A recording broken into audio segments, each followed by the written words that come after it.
Bom pessoal, aqui é o Leandro Ramos do site professorramos.com para mais uma videoaula. E na videoaula de hoje eu quero tratar um assunto bem interessante, que é a diferença de hub para switch.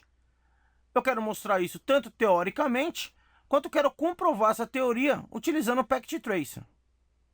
Vamos lá? Primeiramente aqui eu vou abrir esse slide para explicar sobre o hub.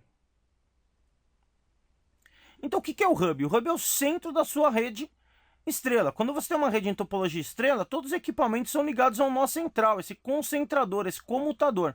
E esse é o equipamento. Ele não é mais utilizado hoje em dia, e nós vamos entender isso no decorrer do curso, mas foi um equipamento muito utilizado antigamente, principalmente pelo seu baixo custo. Esse hub aqui, por exemplo, tem 5 portas, mas você tem hub com mais portas. Ele tem uma porta uplink aqui também para você realizar o cascateamento.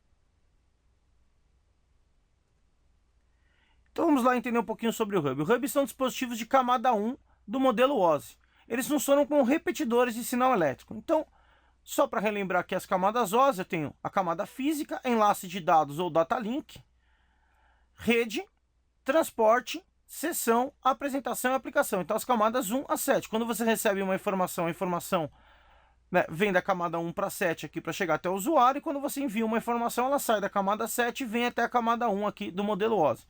Então o hub pertence à camada 1 do modelo OSI. O que isso representa basicamente? Que ele trabalha simplesmente com a repetição do sinal elétrico. Ele não lê as informações, os dados, os frames, os quadros, os pacotes. Ele simplesmente recebe um sinal elétrico e retransmite esse sinal elétrico, trabalhando como um repetidor. Então, voltando aqui, os hubs são da camada 1 física do modelo OSI e trabalham como repetidores de sinal elétrico.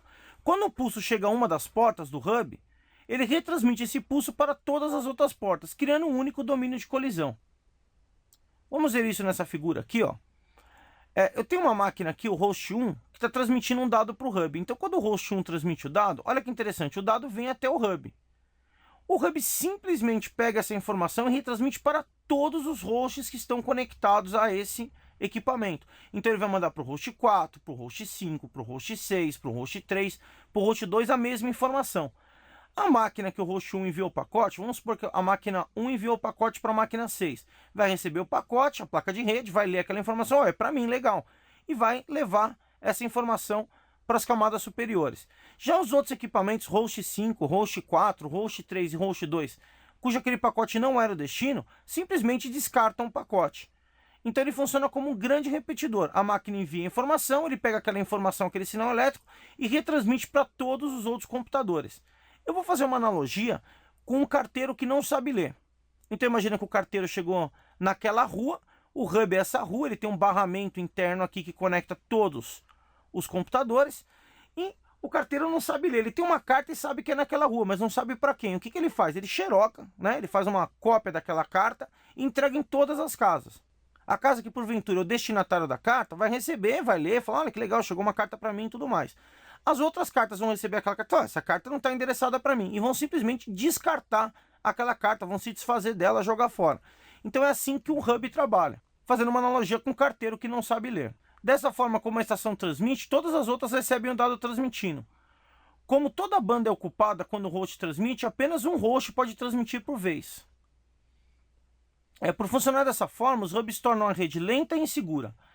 Vamos entender um pouquinho o que é colisão.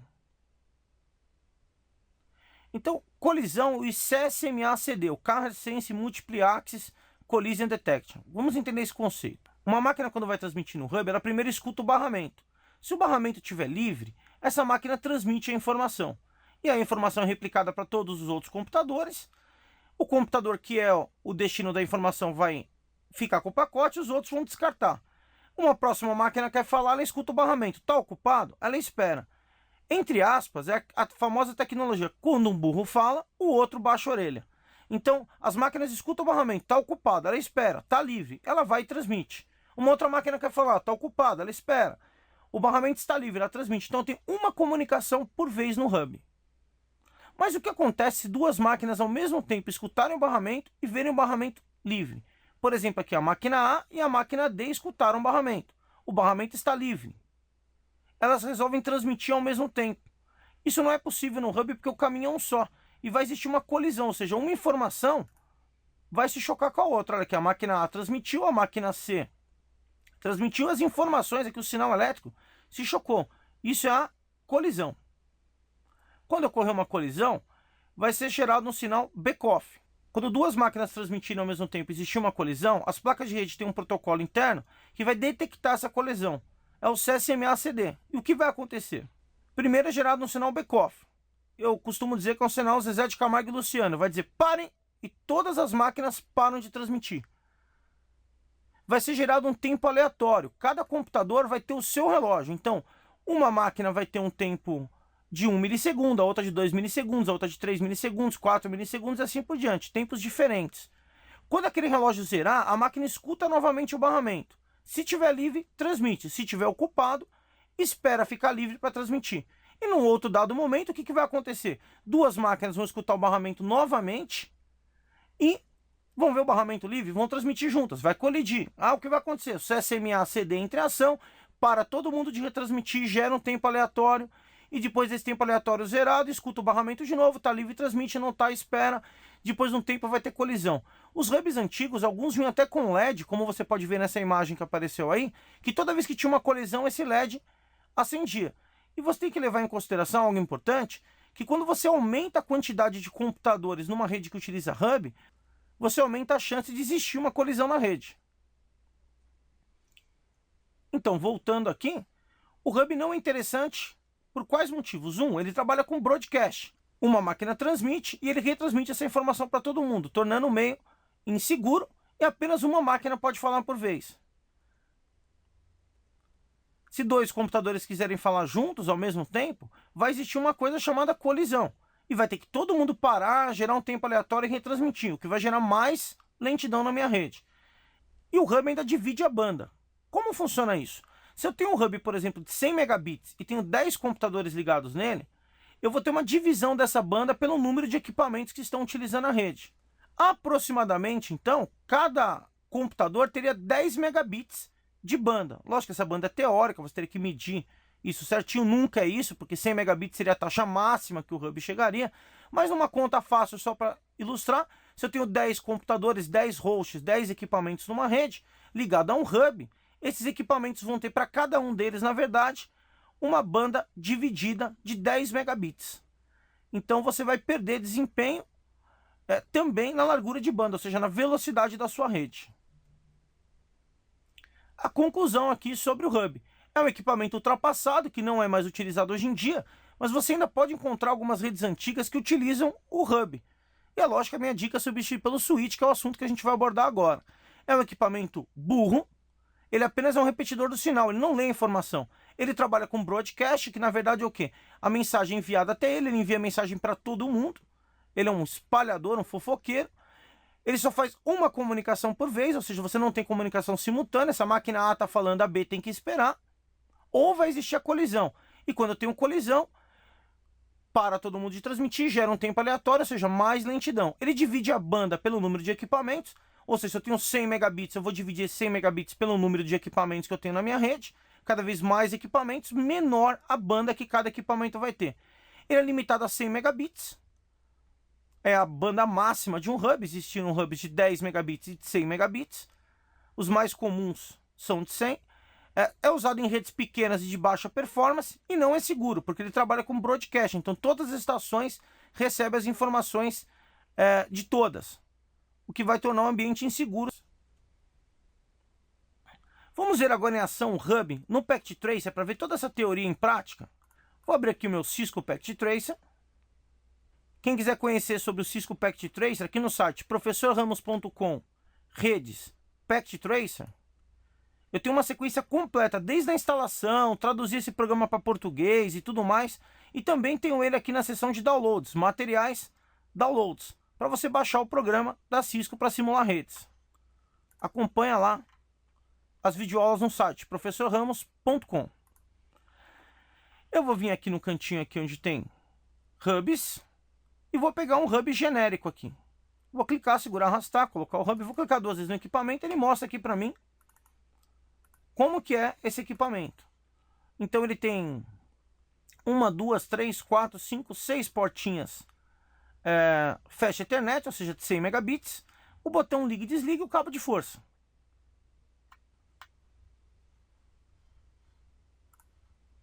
Vou colocar aqui 4 computadores.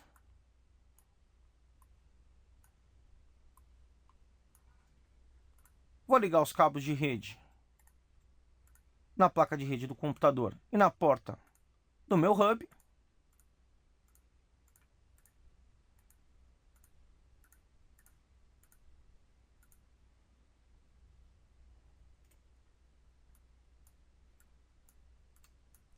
Vou colocar um IP em cada uma das estações. E agora vamos lá mandar um ping, por exemplo, aqui da máquina PC0 para a máquina PC3. Então vou clicar 2 vezes na máquina. Vou vir aqui na minha ferramenta prompt de comando. Se eu digitar ipconfig, eu vou ver o IP dessa máquina e vou mandar um ping para 10.0.0.2. E minha rede está funcionando. Eu pinguei a 2, pinguei a 3 e pinguei a 4. Então eu tenho uma rede aqui com o hub no Packet Tracer. Mas como que funciona quando uma informação é enviada? Eu vou então vir aqui no cantinho, ó, escolher aqui, ó, simulação. Vou pegar aqui editar filtros. Eu vou deixar o protocolo ICMP, que é o protocolo do ping. E agora eu vou pegar a cartinha aqui do PC 0 e mandar uma informação para o PC 2. Eu quero que vocês observem o seguinte. O pacote vai sair aqui do PC 0. Capturar, seguir. Foi até o hub. O hub não lê a informação, ele simplesmente vai repetir esse sinal elétrico para todas as estações. Olha lá, ó, todo mundo recebeu o pacote. Ah, mas não era para o PC2? Mas é assim que funciona o hub. As máquinas PC1 e PC3 viram que a informação não é para ela e simplesmente descartaram o pacote. A PC2 vai responder, enviou para o hub, e adivinha o que o hub vai fazer de novo? Mandar essa informação para quem? Para todo mundo. Exceto, logicamente, quem enviou a informação. As máquinas que não eram para receber a informação PC1 e a PC3 descartaram o pacote, e a máquina PC0 aqui confirmou o recebimento. Então nota que o hub trabalha como um repetidor. Mesmo, ele manda a informação que chega para ele para todo mundo. Vou tentar simular aqui o que acontece quando duas máquinas tentam falar ao mesmo tempo. Então vou pedir para a PC0 mandar um pacote para a PC1, a PC1 mandar um pacote para o PC2 e o PC2 mandar um pacote para o PC3. Uma coisa que pode acontecer a qualquer momento numa rede. E vou clicar aqui em auto capturar, executar e ver o que acontece. Nota que as 3 transmissões estão em progresso aqui. Então uma máquina transmitiu. E olha lá o foguinho que aconteceu no pacote. Indicando o quê? Colisão. Olha lá. Então a minha transmissão falhou em uma máquina? Não, nas 3 máquinas. Não houve nenhuma conversação, porque no hub não dá para ter conversas simultâneas. Vamos lá agora discutir um pouquinho a teoria do switch e depois comprovar aqui no Packet Tracer.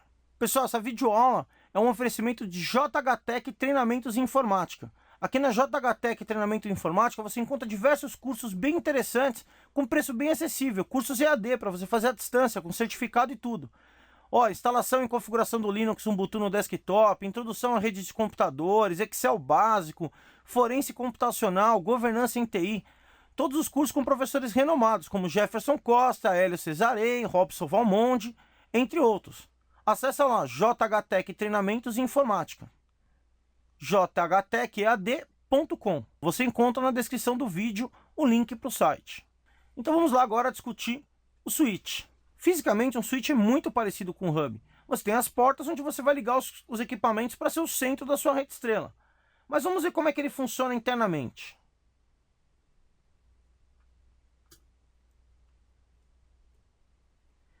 Primeiro, o switch trabalha na camada 2 do modelo OSI. Ou seja, o switch trabalha na camada de enlace de dados. Uma camada superior à camada física. E ele tem a capacidade de identificar a origem e o destino do frame, o MAC address. Cada porta do switch é considerado um domínio de colisão. Quando o host transmite, apenas o host destino recebe o frame. Essa característica do switch permite que vários hosts transmitam simultaneamente, aproveitando melhor a banda de rede. Vamos ver cada um desses itens. Primeiro, o que é o MAC address? O MAC address é o endereço físico. Quando você compra uma placa de rede, nessa placa de rede vem gravado aqui no chip dela um endereço físico. Esse endereço físico é sempre em hexadecimal. Por exemplo, FFC600A205D8, onde os 3 primeiros campos aqui é o fabricante e os 3 últimos campos aqui, ou 24 bits, é o endereço do dispositivo, o número serial sequencial. Para descobrir isso no seu computador é muito simples. Você pode entrar no bom e velho DOS e digitar ipconfig/all.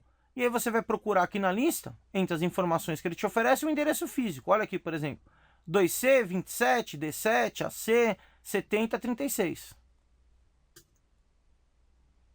Toda vez que você transmite uma informação numa rede, é gerado um quadro ou frame.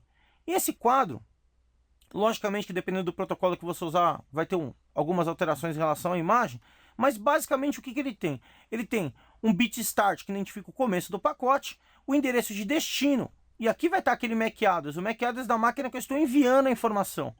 O endereço de origem, ou seja, quem envia a informação. Então o meu MAC address vai aqui no azul e o MAC address de quem eu estou enviando aqui no verde. O início do pacote, aqui a informação em si, o dado, e eu tenho uma checagem do frame, o CRC, um controle de erros, para ver se esse quadro chegou intacto.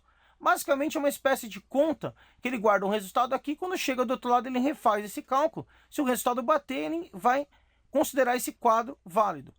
Fazendo uma analogia, você não pega uma carta no correio e escreve a carta e joga lá no correio de qualquer jeito, não vai chegar a lugar nenhum. Você tem que colocar essa carta num envelope e esse envelope tem uma sequência. O destinatário, o remetente, o local para colocar o selo e toda a padronização que o correio pede para que você envie uma correspondência.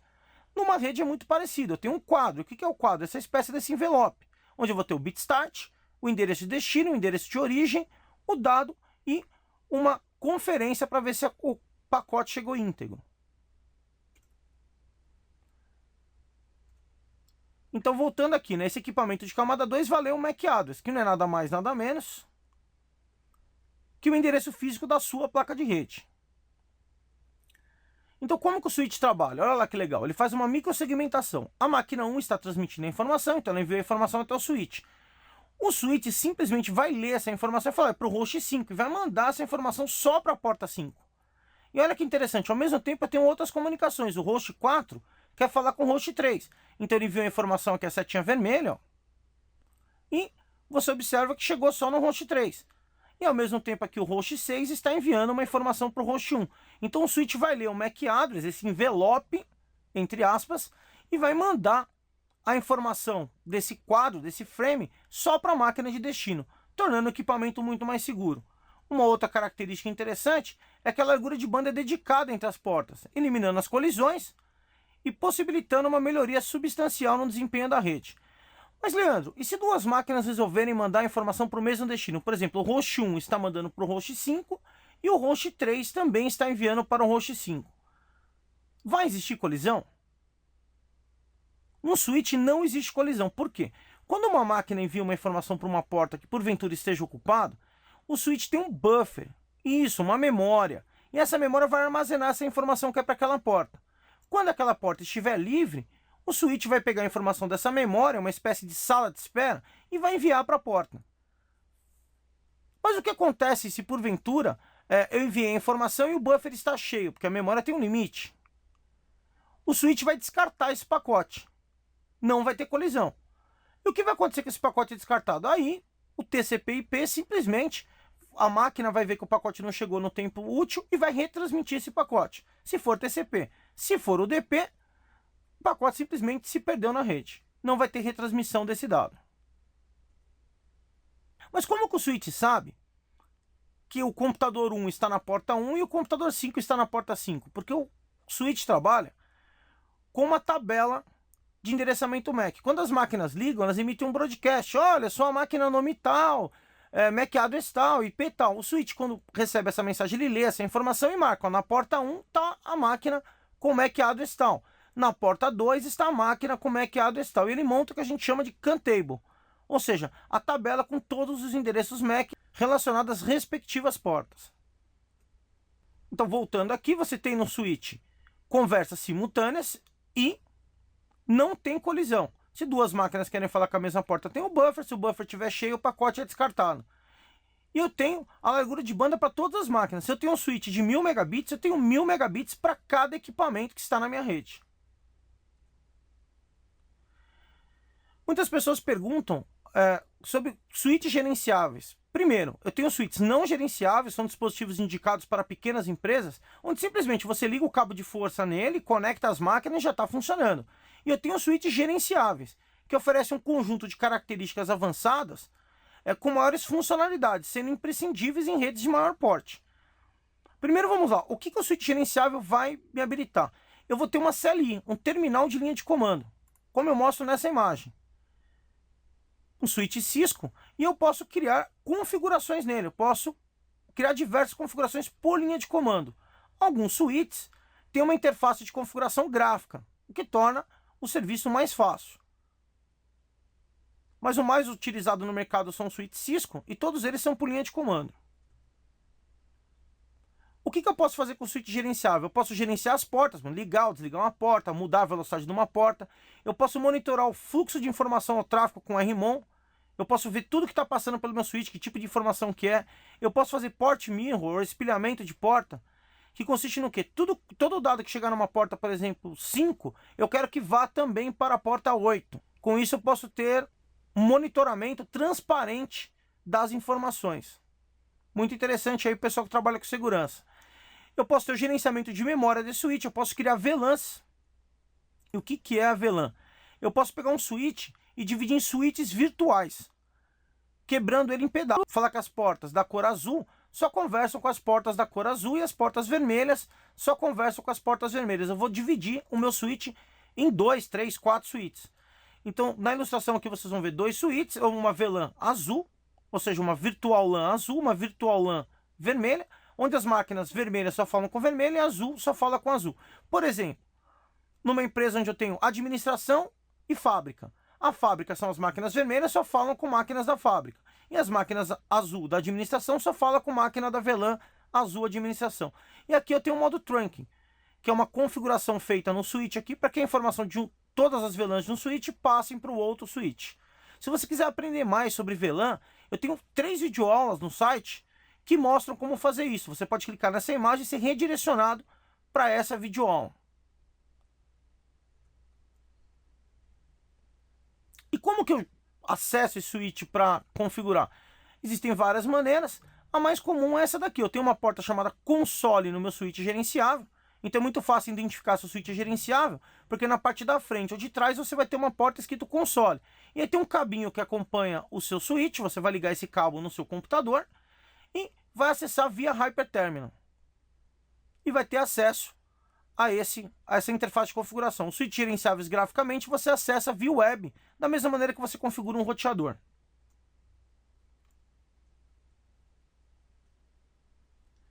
E vamos lá para a conclusão. Switch é um equipamento moderno, ele é inteligente porque ele lê a tabela MAC, ele não trabalha com broadcast, ele vai ver para que máquina você vai mandar. Existe a possibilidade de broadcast no switch? Sim.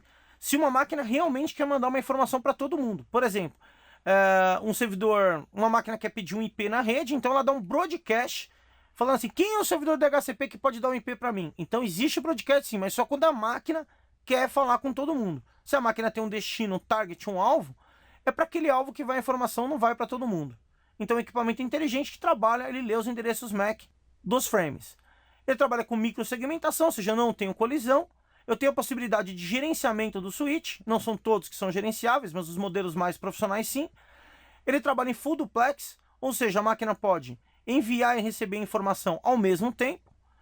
Eu tenho velocidades superiores a um hub que é 100 megabits, aqui eu tenho 10, 100, 1000, que é 1 gigabit, e também tenho switches que trabalham a 10 gigabit Ethernet.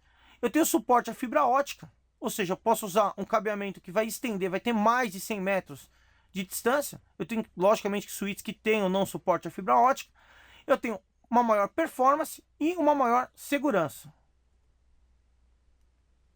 Vamos ver aqui agora no Packet Tracer como funciona a rede com switch. Então eu vou pegar aqui o meu hub e vou retirar da rede. Imagina que eu peguei um cliente que tinha um hub, tem todo esse problema de lentidão, eu retirei o equipamento. Vou vir aqui no switch, vou escolher um switch aqui, 2950 da Cisco. Vou mostrar aqui o equipamento para vocês. Olha lá, ele tem 24 portas, é um Catalyst 2960 séries. Vamos ligar os cabos.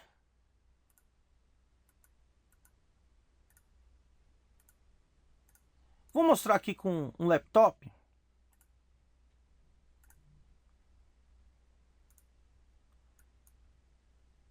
E vou ligar um cabo chamado cabo console.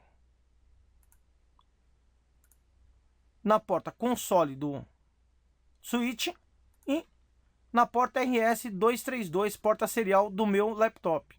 E vou mostrar como é que é feito o acesso para a configuração do ambiente gerenciável. Então vou acessar aqui o meu terminal. Vou escolher aqui 9600, 8, paridade nenhum, bits de parada 2. Ok. E eu já tenho acesso à interface de configuração do meu switch Cisco. Para aprender os comandos, tem videoaulas lá no site professorramos.com sobre configurações de switch e roteador aqui no ambiente do Packet Trace. Então nota que eu visualizo as minhas interfaces e tudo mais. Minhas VLANs e outras configurações possíveis. Então tá aqui, eu demonstrei aqui no Packet Trace como que é feito o acesso ao ambiente de gerenciamento desse switch. E agora vamos ver ele funcionando na prática. Vou testar aqui abrindo o DOS e mandando um ping para a máquina 10003. Tá lá um ping bem sucedido. E agora eu vou mostrar como é que funciona no ambiente de tempo real aqui. Primeiro mandando do PC0 para o PC2. Vamos lá. Vou entrar aqui no meu modo simulação. Vou pedir para mandar aqui do PC0 para o PC2. Então capturar seguir. Mandou para o switch. O switch leu essa informação. Enviou só para a máquina de destino. A máquina PC2. A PC2 vai responder. Mandou de volta para o switch. O switch vai ver quem é o destino. E vai mandar de volta só para o destino. Então tá aí. Vou clicar aqui em apagar para limpar. E vou fazer aquela simulação de várias máquinas falando ao mesmo tempo. Então PC0 com PC1. O PC1 com PC2. O PC2 com o PC3. E vamos lá, capturar e seguir. As duas máquinas mandaram ao mesmo tempo a informação. O switch leu a tabela de endereçamento MAC. Respondeu para o PC1. Enviou o dado para o PC3. Voltou e notem, todos os pacotes trabalhando ao mesmo tempo sem colisão.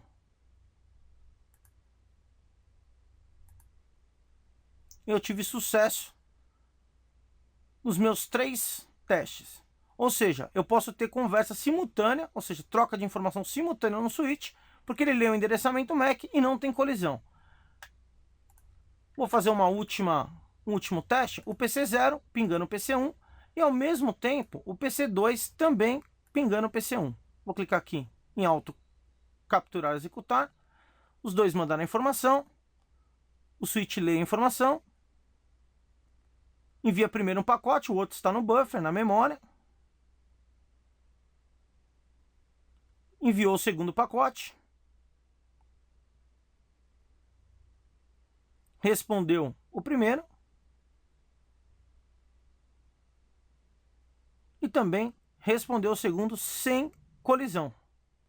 Então é isso aí, espero que vocês tenham gostado. Quem gostou dessa videoaula, dá um joinha. Não se esqueça aqui de conhecer o JHTech Treinamentos em Informática EAD, com vários cursos muito interessantes de Linux, redes, Excel, forense computacional, governança em TI, entre outros, com vários professores altamente qualificados, cursos com certificados bem interessantes. Não esqueça aqui de acompanhar o professorramos.com no Google+, e no Facebook. Ficar por dentro de várias novidades. E acessar o site professorramos.com.